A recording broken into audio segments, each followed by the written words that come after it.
On today's episode of Locked On 76ers, Keith and I discuss the holiday game leaking out. Sixers in Miami, another Christmas Day game where Keith had to spin on the road. How about that, folks? We'll get into that next. And some Team USA talk right here, Locked On 76ers. You are Locked On 76ers, your daily Philadelphia 76ers podcast. Part of the Locked On Podcast Network, your team every day.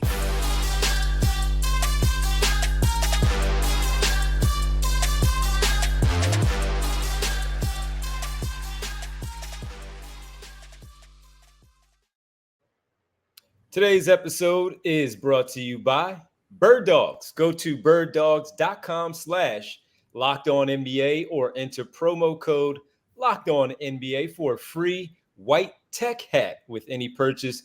You won't want to take your Bird Dogs off. We promise you.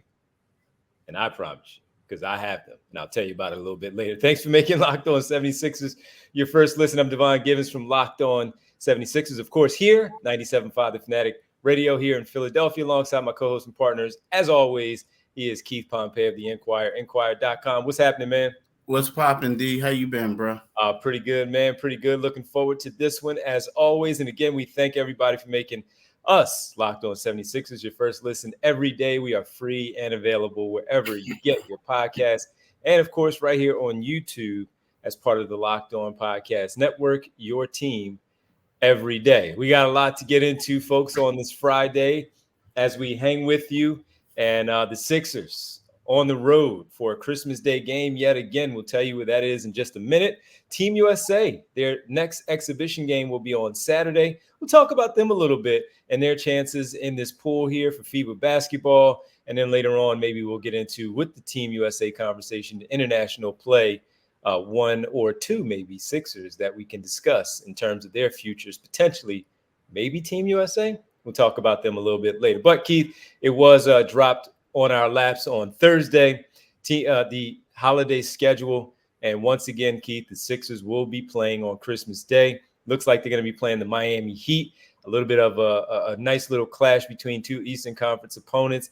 Sometimes, there's more of a storyline with these certain things, but especially after playing, let's say, like even in the postseason.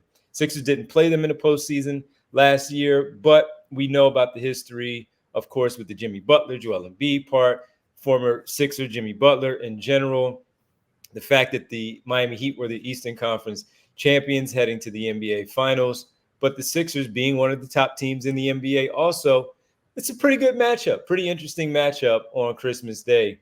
How surprised were you that this was the matchup versus maybe Boston? I mean, I think people getting tired of seeing Sixers play Boston, like national television, and also maybe the same thing with the Knicks, right?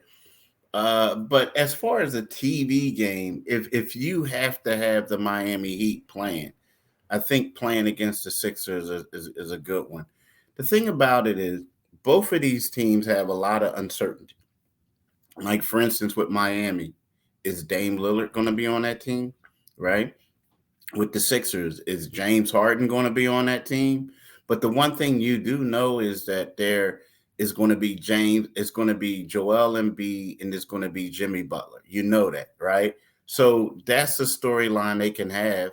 And if Dame Lillard comes, and let's say if this team is rolling, then all of a sudden that's another one. But to me, D, I'll be honest with you, it's like, I'm looking at it and I know what it's like for a regular day, a regular weekend day in Miami for a night game, right? There's no one there at the beginning of the games, right? Now, playoff games, yeah, they come in. But the thing about it is one of those things. There's so much to do in South Florida, so much to do, that where a regular season game doesn't get the hype and the hoopla down there. So it's not for the fans. It's made for TV storylines. Right. Because I'm telling you, it's going to be a sight to see on Christmas. Like, you mean 2 o'clock? We got to get down here at 1 o'clock? Nah, man, nah. Yeah. So it's going to be crazy. That's going to be crazy. It is. It is interesting because you talk about it all the time, even during the regular season in November, February. you're sending certain players to Miami or Los Angeles for that matter, or even New York. And you're like, all right, this is a trap. You may not get the best of efforts there from a player or two because of the good time that they had in South Beach. So we'll see. And look, I mean, I know for me, the one that we talk about a lot, and I'm big on, hey, as long as he checks in from 7 to 10 every night, I'm cool with whatever he does because he's going to come out there and perform. But for that one, we're talking about from 2 to 5, make sure James Harden is locked in for the game in Miami. But hey, man, it's another situation where the NBA though and the television people really look at the Sixers and once again say this team is going to be one that has to be reckoned with for the entire season as a contender. So that's why they're facing off against the Eastern Conference champions. It's going to be a good, nice little battle, depending on who's going to be on the team. If anything, we know the main stars, as you mentioned, Embiid and Butler, will be headlining things. And you just find out about Tyler Hero or James Harden. Could Damian Lillard be a part of the Miami Heat? Are any Clippers a part of the Philadelphia 76ers that we're looking at that time in December? But once again, they are a headline team. And as much as we get on them about this dysfunction, if you will, for a lot of people, how they feel about the offseason because of how things have been a little bit disappointing, they're still a marquee team in the NBA that once the schedule does drop, Keith, they're going to be 6 or nationally televised games all up and down that schedule. Yeah, but I think the NBA, to be honest with you, I like this and maybe the uncertainty, but I would have loved to see the Denver Nuggets go up against the Sixers. The Sixers go up against, Joker, Embiid. I think that would have been the game. Mm-hmm. Seriously, that would have been the game that everyone would have loved to see. Now, granted, the Sixers would probably have to go out west for that, just because they want to get both audiences. I mean, and they're the champions. And they're the champions. Yeah, they're the champions. But, to me, that would have been the game to watch. I think a lot of people would have watched that game. And last season, we got the nationally televised game in Philadelphia on a Saturday afternoon. That was a 2:00 game, I think it was, something like that. It was all I know. It was early. It was an early game. It was an early game. 2:00. Yeah. And Sixers won, and B got the better of Jokic in that game. And then the other one in Denver, Embiid missed it. And it was, I don't remember it being a nationally televised game on one of the two networks in that game. But I would imagine, I'm guessing here, if they do find a way to have it as a marquee game, Keith, it won't be another Saturday, maybe something like an MLK Day game, something along those lines where they do feature Embiid versus Jokic and the 76ers versus the Nuggets. So we'll see. But you're right. That would have been a pretty good one. And I believe they have the Golden State Warriors that night, if I'm not mistaken, on Christmas Day. Yeah, who might want to see that? I'm going to be real, that, and that's like the last game too. That's the one where everyone's like, "Look, man, we good. We're good." Seriously, nothing against the Golden State. That one, or is it Dallas? I have to look it up because I don't know. All I know is I'm not trying to watch it. So who it is? No, they're playing the Warriors. You're right, because the first game is going to be the Bucks and the Knicks. Second one is 76ers Heat, Celtics at Lakers, Mavericks at Suns. I don't know if I want to watch that one either. I get the storylines, but the Warriors and the Nuggets, nah. No offense to Steph Curry and them, great team, but I'm not watching that, dude. I'm not watching that. I guess it's, if you look at it in the parallel of what the Sixers and the Heat are, you're still talking about two top of the West teams. Yeah, top of the West, but they top of the East teams with the Sixers and the Heat. They blew it with the matchup. Jimmy, see, the difference is... See, I think the problem is, and I said this when it dropped, I think the problem is Memphis's problems, no Ja Morant, that forced the Mavericks maybe in there a little bit, one of those other West teams because of his suspension, all of that, where it kind of kicked them off of, which we've seen them the last couple of years on Christmas, last season on Christmas Day against the Warriors. That might have also shifted things a little bit when it comes to how they may have wanted to select teams. I got you. But the thing is, Jimmy Butler hates the Sixers. he hates the Sixers. So I get that. But at the same time, I don't know if the Denver Nuggets hate Golden State or vice versa. You know what I mean? Like, I would love to see Golden State against Sacramento, like, you know what I mean? With a, you know what I mean? Like a cage match, put a cage around the court, and then, like, you got to fight to get out. But but just joking. But the thing is, I don't know. It just doesn't do anything for me, that game. Well, they are the last two champions in the NBA. They're the last two champions. So, so yeah, I can't convince you. It is what it is. We'll see when we get there. When we come back, we'll talk about Team USA. Maybe Keith will watch that on Saturday. Team USA out there now, game number 2, the first exhibition. They took care of business in a big way. Next up for Team USA, we'll talk about that one shortly right here on Locked On 76ers. I have to tell you, though, as I get ready to watch, I'm watching Team USA. And what I'll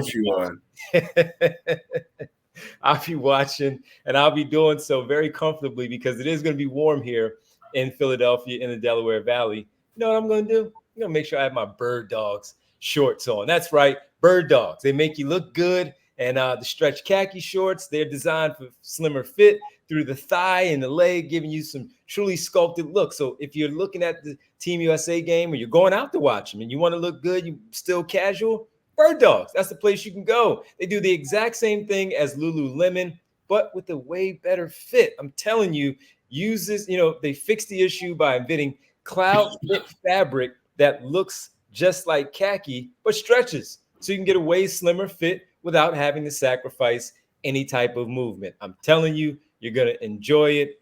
Honestly, these have been some of the very, very most comfortable shorts that I've had, and I've enjoyed wearing them in the summer. And I've had multiple people simply ask, yo, Devon, where you get those from? Well, let me tell you, Bird Dogs. I'm telling you. Now, you can get a free tech hat, the white tech hat. Again, you also, before, they gave you the tumbler as well that I use very regularly. That's why it's always right here with me. And I've had just a tremendous, tremendous joy wearing these, and also have some pants too. I'll maybe show you guys some of those here shortly. Also, here's what you do. Go to birddogs.com/LockedOnNBA or enter promo code LockedOnNBA for free white tech hat. That's birddog.com/LockedOnNBA or promo code LockedOnNBA for free white tech hat. You won't want to take your Bird Dogs off. We promise you. And I'll show you the hat on our next episode. All right. All right. Thanks for making Locked On 76ers your first listen every day. Every day is tomorrow on the show. It's Saturday. We're going to take the weekend off, and we're going to rejoin on Monday to get back at it with you all, talk a little of the latest Sixers news in the summer. That again on Monday here on Locked On 76ers. All right, Keith, Team USA took care of business last week. It was earlier this week. It was Monday as we get prepared for their second game. The first one was an exhibition against Puerto Rico in Las Vegas. They handled their business. They blew them out by like 30, 40 points. It wasn't even a contest in the second half as they really started to separate themselves from them. But now we get ready for game number 2 as they are taking on Slovenia as part of the showcase on Saturday, 3:30 Eastern Standard Time. And that's going to be a pretty good matchup against Slovenia. And then they followed up, Keith, the next day. So they don't get a break. They followed up the very next day, another 3:30 start time. Not against Slovenia. I have to see who they are, but I just do know they play on Saturday. So, Keith, what do you make of this team, man? It is for, as you know, for the showcase, once again, Puerto Rico, Slovenia, and now we're just simply looking at it overall as part of this showcase for FIBA basketball. What do you make of this team, man? Not a lot of stars on this team per se. Superstars. I think there's some budding stars on this team, but superstars. What do you make of this squad? I hate to be cliche, but I think is showing at the changing of the guard, so to speak. I mean, like you said, they have some budding stars. Like they have a lot of young players, and they didn't have, Devin Booker's not on the team. Guys like that we know. Bradley Beal, for instance, isn't on the team. Guys like that. But what it is a lot of young up and comers. And when you look at these guys, they all have, like, first of all, as a team. That's the one thing. It's not like an all-star team. It's a team. Like, you have certain guys who have a Carefully constructed. yeah, exactly. But at the same time, all these guys are good. And initially, when I first looked at it, I'm like, man, look at this squad. Like, what, nobody wanted to play? Come on, man. This is representing the U.S. Hey, then you look at them as a group, and they go one by one. You're like, oh, he's on it. Oh, okay. Like, and so I kind of like it. I do like the team. Now, again, the thing is, I would like to see how many of those guys are going to be on the team next year for the Olympics. But Yeah. for what I see right now, I kind of like it, man. I do. I like the makeup of the team. Now, again, like you said, not a lot of stars, but they have some young budding stars on this team. And the way the roster was made up is I really like it. I like it a lot. Yeah, because when I'm thinking about it right off the top of my head, just thinking of a couple of players, only 2 All-Stars on the team, and Tyrese Halliburton and Anthony Edwards. Anthony Edwards is starting, Tyrese Halliburton coming off the bench. You still have a Defensive Player of the Year in Jaren Jackson Jr. at the center position here, not the power forward position. In this tournament, this showcase, he's playing the center position. Also, Jalen Brunson, arguably the best player, I think the best player on the New York Knicks, and there was a lot of conversation about him maybe making his first All-Star team. Mikal Bridges was a runner-up a year ago as Marcus Smart won the Defensive Player of the Year award. He was the runner-up. So you have players that do stuff. Shooting, right? Mm-hmm. 3 All-Stars because I forgot Brandon Ingram. Shooting. You also have Austin Reeves. And then you have a role player in Bobby Portis, who is a rugged guy who can hit jumpers, but is also a role player on his NBA team where he knows what he has to do to help the team to win. So there are not a lot of selfish guys on this squad. Cam Johnson as a shooter also.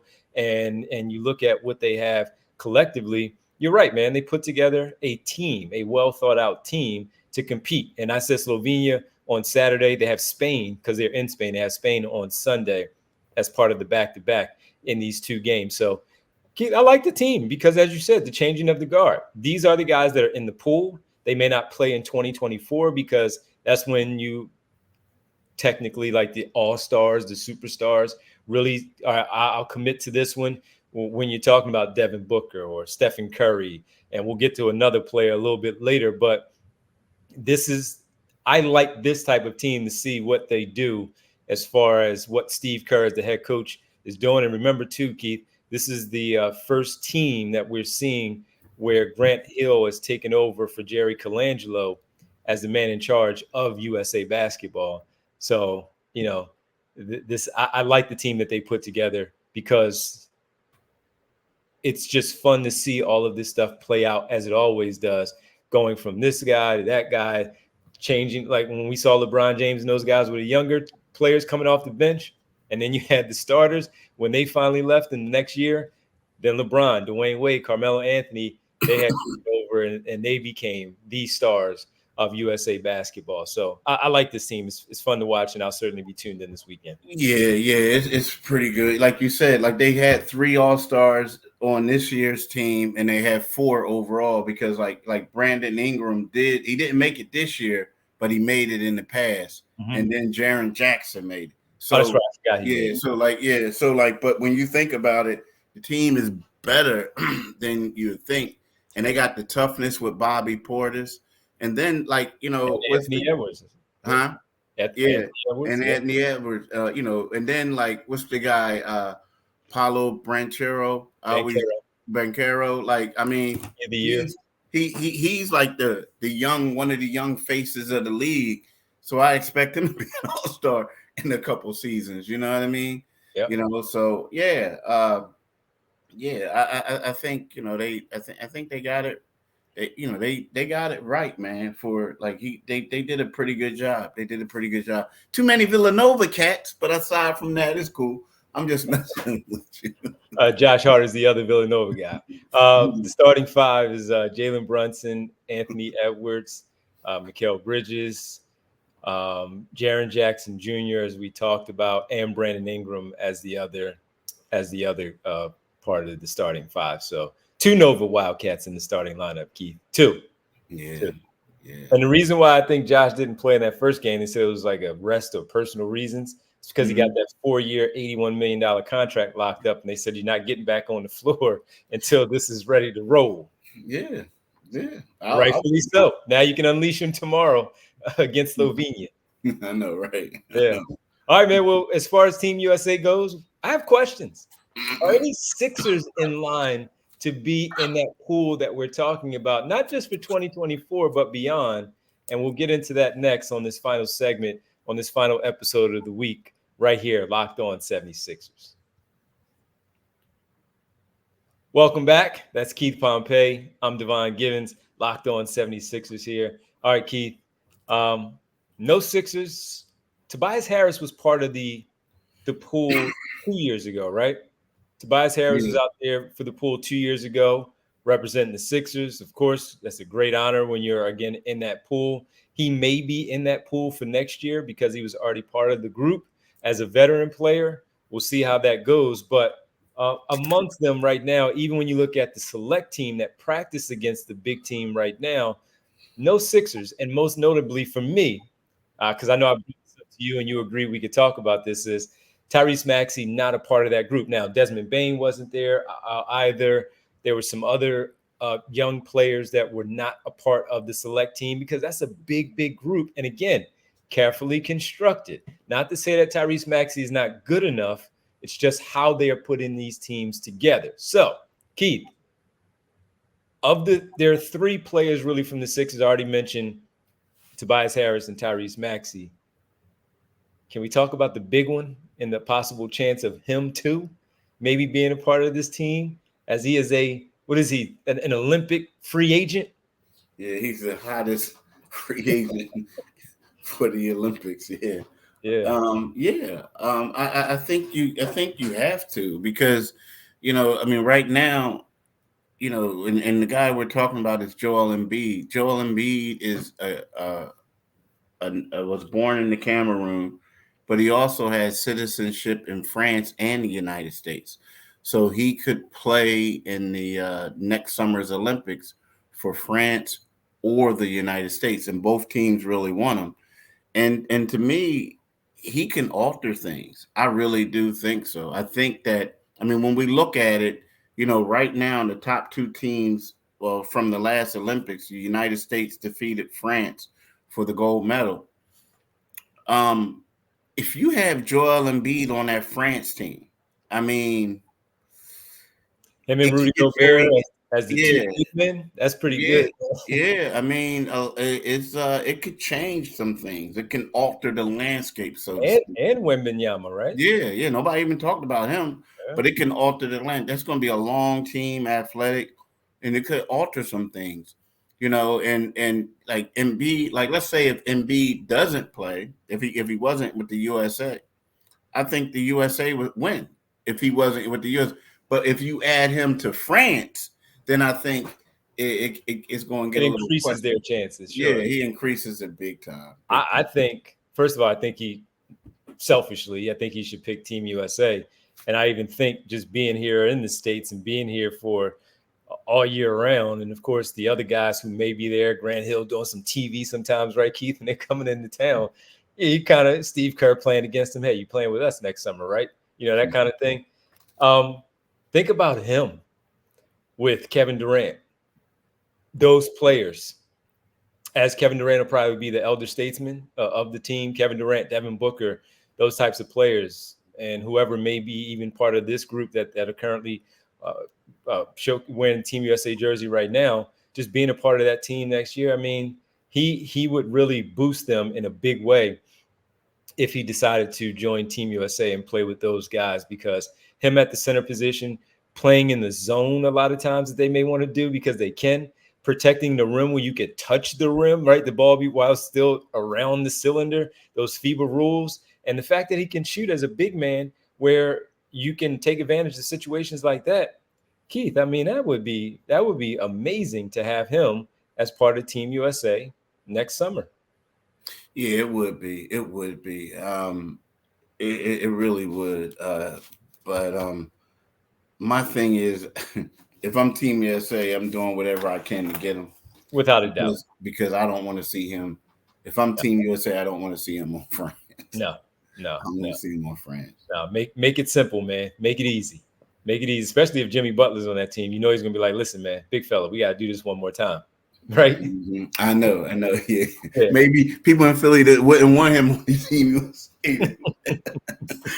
Well, yeah, that recruiting, you're right. Yeah. The summer, it'll be already deep into the summer. Who knows what might happen at that point? He might already have made that decision, but hopefully not. Hopefully, hey, maybe the Sixers are champions, and they're like, Jimmy, won't you come back, man? You know, all that stuff. But listen, Keith, that's a fun conversation to have, because while this is playing out and they'll get ready for the Olympics in 2024, yeah, you never know. Tyrese Maxey, Tobias Harris, Joel Embiid, could they be a part of Team USA at some point next season, next summer, and even in the future, with Tyrese Maxey still, again, with his arrow pointing up as potentially a budding star in this league. That was fun, man. Always great. Again, glad to be back with you, man. Thanks again.